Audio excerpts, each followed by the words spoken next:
भोपाल से प्रस्तुत हैं प्रादेशिक समाचार। नमस्कार, समाचारों के साथ मैं जितेंद्र रघुवंशी। पहले मुख्य समाचार। प्रधानमंत्री नरेंद्र मोदी आज कोविड वैक्सीन के निर्माण में लगी टीमों से चर्चा करेंगे। प्रदेश में कोरोना काल में बच्चों के मानसिक सेहत बनाए रखने के प्रयासों की सर्वोच्च न्यायालय ने सराहना की। मुख्यमंत्री शिवराज सिंह चौहान ने कहा, प्रदेश में किसानों को लगातार 10 घंटे बिजली उपलब्ध कराई जाएगी। और गुरु नानक देव जी के 551वें प्रकाश पर्व पर गुरुद्वारों में आज शबद कीर्तन का आयोजन। वहीं कार्तिक पूर्णिमा पर श्रद्धालु कर रहे हैं पवित्र नदियों में स्नान। अब समाचार विस्तार से। प्रधानमंत्री नरेंद्र मोदी आज कोविड-19 वैक्सीन बनाने के काम में शामिल 3 टीमों से वीडियो कॉन्फ्रेंस के जरिए बातचीत करेंगे। प्रधानमंत्री कार्यालय से एक ट्वीट में कहा गया है कि जिनोवा बायोफार्मा, बायोलॉजिकल ई और डॉक्टर रेड्डी वैक्सीन टीमों के प्रतिनिधि श्री मोदी के साथ बातचीत में शामिल होंगे। इससे पहले श्री मोदी शनिवार को 3 वैक्सीन के निर्माण में भागीदार 3 इकाइयों में भी गए थे और उनके कार्य की प्रगति की जानकारी ली। प्रधानमंत्री आज अपने संसदीय क्षेत्र वाराणसी जाएंगे और विश्व प्रसिद्ध देव दीपावली पर्व में शामिल होंगे। इस दौरान प्रधानमंत्री एक जनसभा को संबोधित करेंगे। इसके बाद वे काशी विश्वनाथ मंदिर, गलियारा परियोजना और सारनाथ पुरातात्विक स्थलों का दौरा करेंगे। प्रदेश में कोविड-19 के दौरान बच्चों का मानसिक स्वास्थ्य बनाए रखने के लिए किए गए प्रयासों की सर्वोच्च न्यायालय ने भी सराहना की है। न्यायमूर्ति रविंद्र भट्ट ने मध्य प्रदेश में प्रशिक्षित परामर्शदाताओं द्वारा कोविड के दौरान बच्चों को परामर्श के माध्यम से मानसिक रूप से स्वस्थ रखने, प्रत्येक बच्चे की व्यक्तिगत देखरेख योजना तैयार करने तथा उनकी रचनात्मकता में वृद्धि के प्रयासों को सराहा है। सर्वोच्च न्यायालय ने यह सराहना हाल ही में इस विषय पर वीडियो कॉन्फ्रेंस के माध्यम से आयोजित 2 दिवसीय बैठक के दौरान की। मुख्यमंत्री शिवराज सिंह चौहान ने कोरोना की रोकथाम के प्रयास निरंतर जारी रखने पर जोर देते हुए कहा है कि इससे संक्रमण दर में कमी आई है। मुख्यमंत्री ने बताया कि पहले जहां 1800 संक्रमण के मामले प्रतिदिन सामने आ रहे थे, वहीं अब यह संख्या प्रतिदिन 1500 से कम हो गई है। उन्होंने इंदौर और भोपाल में विशेष सावधानी बरतने पर बल दिया। उन्होंने कहा कि इन 2 जिलों में ही कंटेनमेंट जोन बनाए गए हैं। श्री चौहान ने कोरोना कमांड कंट्रोल सेंटर को और सक्षम बनाने के निर्देश दिए। प्रदेश में कोरोना के कल 1514 मामले सामने आए। वहीं 1500 से भी ज़्यादा लोग इस बीमारी से स्वस्थ भी हुए। भोपाल में 339 नए मामले सामने आए, जबकि इंदौर जिले में 523 कोरोना संक्रमित मिलने के बाद मरीजों की संख्या 42,000 से अधिक हो गई है। करीब 37,000 मरीज बीमारी से उबर चुके हैं। नीमच में 19, मंडला में 2 और खंडवा में 12 नए केस सामने आए हैं। मुख्यमंत्री शिवराज सिंह चौहान ने कहा है कि किसानों को लगातार 10 घंटे बिजली मुहैया की जाएगी। यह सप्लाई सप्ताह की पालियों में दी जाएगी। एक सप्ताह दिन में तो अगले सप्ताह रात में 10 घंटे जारी रहेगी। उन्होंने कल सीहोर जिले के शाहगंज पहुंचकर किसानों से सीधे संवाद में कहा कि प्रदेश में किसानों के हित में लगातार कार्य किए जा रहे हैं और उनको निरंतर बनाए रखा जाएगा। मुख्यमंत्री ने कहा कि जनता के लिए चलाई जा रही योजनाओं के लिए धन की कमी नहीं आने दी जाएगी। आगामी 3 दिसंबर को किसानों के खाते में मुख्यमंत्री सम्मान निधि राशि जमा की जाएगी। साथ ही वृद्धों, बच्चों, महिलाओं और विद्यार्थियों के लिए संचालित योजनाओं में सभी पात्र हितग्राहियों को लाभान्वित किया जाएगा। उन्होंने माफिया तत्वों को सुधरने की चेतावनी देते हुए कहा कि ऐसे तत्वों को बख्शा नहीं जाएगा। लोक स्वास्थ्य एवं परिवार कल्याण मंत्री डॉक्टर प्रभुराम चौधरी कल विश्व प्रसिद्ध पर्यटन स्थल एवं बौद्ध अनुयायियों के तीर्थ स्थल सांची में चैत्यगिरी विहार वार्षिकोत्सव में शामिल हुए। उन्होंने भगवान बुद्ध के शिष्य सारिपुत्र और महामोदग्लायन के पवित्र अस्थि कलश का पूजन किया। स्वास्थ्य मंत्री डॉक्टर प्रभुराम चौधरी ने इस अवसर पर देश प्रदेश की उन्नति, विकास एवं सभी के अच्छे स्वास्थ्य की भगवान से प्रार्थना की। स्तूप परिसर स्थित मंदिर में श्रीलंका महाबोधि सोसाइटी के श्री भंते और उनके शिष्यों द्वारा महात्मा बुद्ध के शिष्य महामोदग्लायन एवं सारिपुत्र की पवित्र अस्थियों के कलश पूजा कर दर्शन के लिए रखा गया था। गृह मंत्री नरोत्तम मिश्रा ने कहा है कि ग्वालियर और चंबल संभागों में विकास कार्यों को गति दी जा रही है। गृह मंत्री ने दतिया की ग्राम पंचायत गोविंदपुर में आयोजित शिलान्यास कार्यक्रम को संबोधित करते हुए राज्य सरकार द्वारा संचालित जन कल्याणकारी एवं हितग्राही मूलक योजनाओं से जनता को अवगत कराया और योजनाओं के मैदानी क्रियान्वयन की स्थिति भी जानी।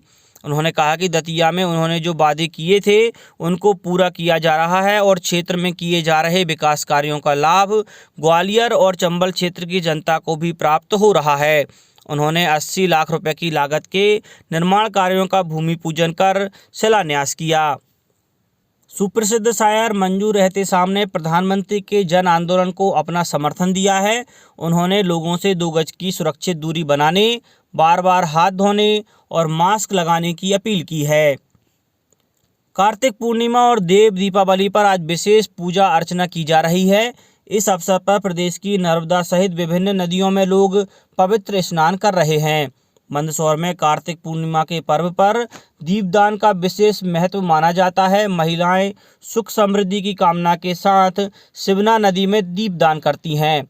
हालांकि कोरोना के कारण प्रतिवर्ष आयोजित होने वाला मेला इस बार नहीं लगा है, लेकिन प्रशासन द्वारा शिवना नदी में श्रद्धालुओं की सुरक्षा के उद्देश्य से पुलिस नौका तैनात की गई है और घाटों की साफ सफाई की गई है।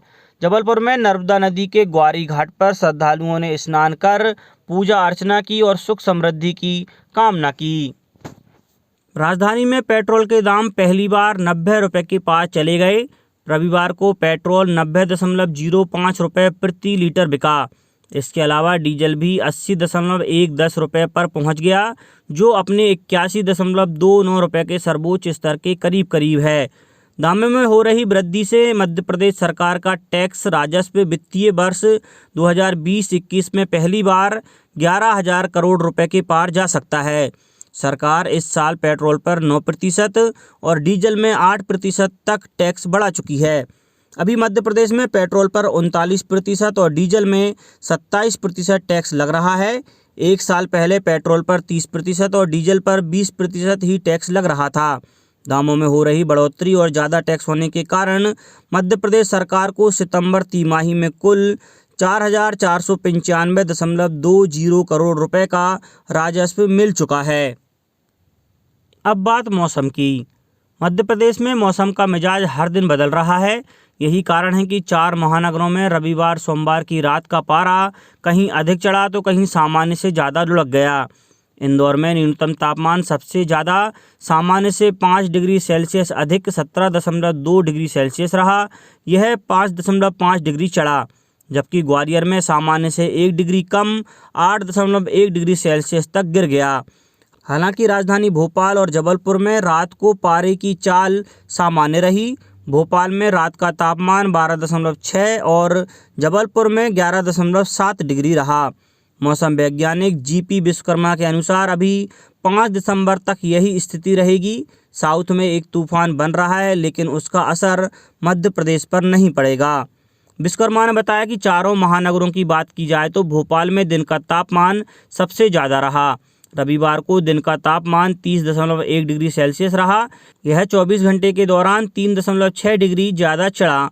शनिवार को दिन का अधिकतम तापमान 26.5 डिग्री था। शेष तीनों मेट्रो शहरों में यह 30 डिग्री से कम ही रहा। निवार तूफान का असर खत्म होने और कोई सिस्टम नहीं होने के कारण पारे में इतना उतार चढ़ाव देखा जा रहा है।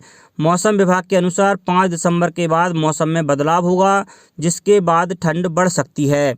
हालांकि अभी कोई मजबूत सिस्टम नहीं बन रहा है। प्रदेश में सबसे गर्म दिन खंडवा में रहा।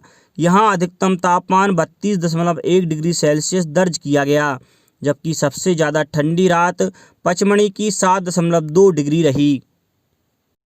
अब कुछ समाचार संक्षेप में। केंद्रीय इस्पात राज्य मंत्री श्री फग्गन सिंह कुलस्ते 5 दिवसीय प्रवास पर कल मंडला आएंगे।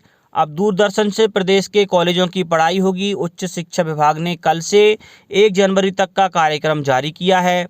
विधानसभा सचिवालय के तृतीय और चतुर्थ श्रेणी के कर्मचारियों के लिए आवास बनाए जाएंगे। इसका आज भूमि पूजन होगा। खंडवा जिले में किसानों से प्रधानमंत्री फसल बीमा योजना के लिए 31 दिसंबर तक आवेदन जमा करने को कहा गया है।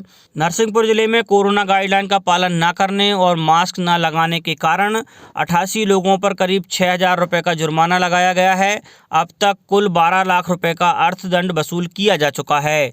ग्वालियर में ऊर्जा मंत्री प्रद्युम्न सिंह तोमर ने लोगों से कोरोना की रोकथाम के लिए रोको टोको अभियान में सहभागी बनने को कहा है। और स्वास्थ्य मंत्री प्रभुराम चौधरी ने कल विदिशा में कोविड कंट्रोल सेंटर का निरीक्षण किया। उन्होंने होम आइसोलेशन में रह रहे मरीजों से चर्चा कर उनके शीघ्र स्वास्थ्य लाभ की कामना की। वहीं शिवपुरी में भी रोको टोको अभियान के तहत लोगों को जागरूक करने के लिए जगह जगह प्रचार सामग्री, बैनर और स्टिकर लगाए जा रहे हैं। अंत में मुख्य समाचार एक बार फिर। प्रधानमंत्री नरेंद्र मोदी आज कोविड वैक्सीन के निर्माण में लगी टीमों से चर्चा करेंगे। प्रदेश में कोरोना काल में बच्चों के मानसिक सेहत बनाए रखने के प्रयासों की सर्वोच्च न्यायालय ने सराहना की। मुख्यमंत्री शिवराज सिंह चौहान ने कहा, प्रदेश में किसानों को लगातार 10 घंटे बिजली उपलब्ध कराई जाएगी। और गुरु नानक देव जी के 551वें प्रकाश पर्व पर गुरुद्वारों में आज शबद कीर्तन का आयोजन। वहीं कार्तिक पूर्णिमा पर श्रद्धालु कर रहे हैं पवित्र नदियों में स्नान। इस बुलेटिन में इतना ही। घर पर रहिए, सुरक्षित रहिए और सुनते रहिए प्रादेशिक समाचार। नमस्कार।